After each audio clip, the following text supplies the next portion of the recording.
Repolyo tayo da ngayon mga. Mag-repolyo tayo mga kahungos. Repolyo, head cabbage. Gisadong repolyo. Ayan, may pork. May baboy.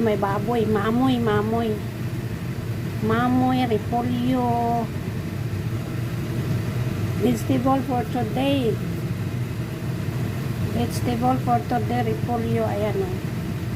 Tsaka Chinese celery, pangpatay ng langsa. Pang ano sa langsa, pang alis ng langsa yung Chinese celery. Ayan. Repolyo.